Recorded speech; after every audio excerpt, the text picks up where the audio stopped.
ప్రజలపై అప్పుల భారం మోపడమే కాదు, పన్నుల భారాన్ని కూడా రేవంత్ రెడ్డి ప్రభుత్వం మోపుతా ఉంది.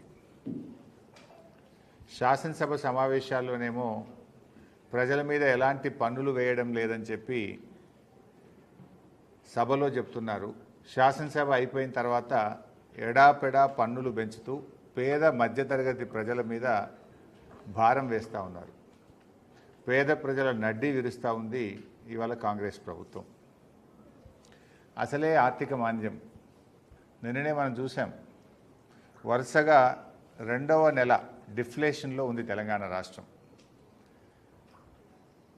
బహుశా రాష్ట్రం ఏర్పడ్డ తర్వాత ఎప్పుడు కూడా వరుసగా 2 నెలలు డిఫ్లేషన్లో తెలంగాణ రాష్ట్రం వెళ్ళలేదు. ఇది మొదటిసారి.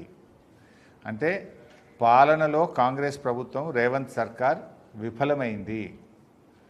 ప్రజల కొనుగోలు శక్తి తగ్గింది. ప్రజల చేతిలో డబ్బులు లేవు. ప్రజలు చాలా ఇబ్బందుల్లో ఉన్నారు. అసలే ఆర్థిక మాంద్యంతో సతమతమవుతున్నటువంటి ప్రజలకు రేవంత్ రెడ్డి సర్కారు రోజుకొక షాక్ ఇస్తూ ఉంది. రోజుకొక ట్యాక్సులు పెంచుతూ, పన్నులు పెంచుతూ ప్రజల మీద భారం మోపుతూ ఉంది.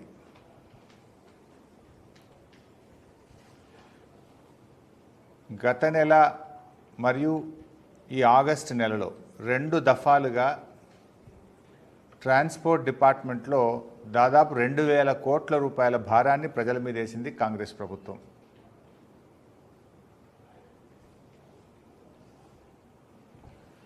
ముఖ్యంగా మీరు చూస్తే ట్రాన్స్పోర్ట్ డిపార్ట్మెంట్లో పోయిన జూలై నెలలో,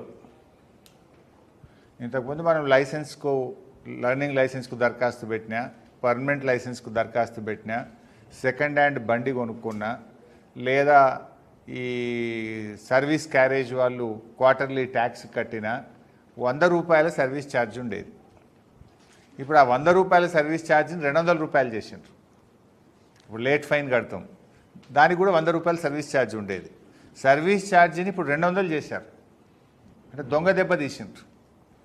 అంతేకాకుండా సర్వీస్ ట్యాక్స్, మనం ఒక మోటార్ సైకిలో, బండో, కారో ఏదైనా కొనుక్కుంటే ఇంతకుముందు సర్వీస్ ట్యాక్స్ 400 రూపాయలు ఉండేది. దాన్ని 1% చేసిండ్రు. ఇంతకుముందు 400 ఫిక్స్డ్ ఉండేది. ఇప్పుడు నువ్వు 1,10,000 పెట్టి మోటార్ సైకిల్ కొంటావు, 1% అంటే ఎంత కట్టాలి? 1,100 రూపాయలు కట్టాలి. ఎవరన్నా కష్టపడి 10 లక్షలతో కారు కొనుక్కున్నాడు అనుకో, 1% అంటే ఎంత కట్టాలి? 10,000 కట్టాలి. ఇంతకుముందు ఎంత ఉండే? 400 రూపాయలు ఉండే.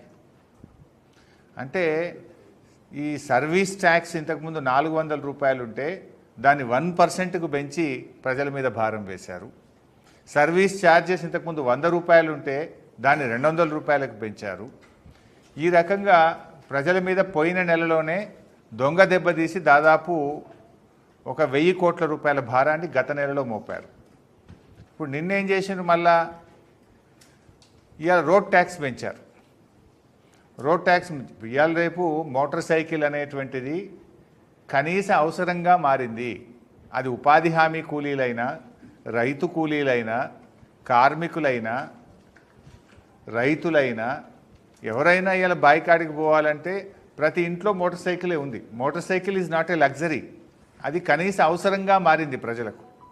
ఇవాళ ఎవరైనా మోటార్ సైకిల్ కొనుక్కుంటే తెలంగాణలో నిన్న రేవంత్ రెడ్డి ప్రభుత్వం పెంచిన పన్నుల వల్ల తక్కువ 3,300 రూపాయలు భారం పెరిగింది.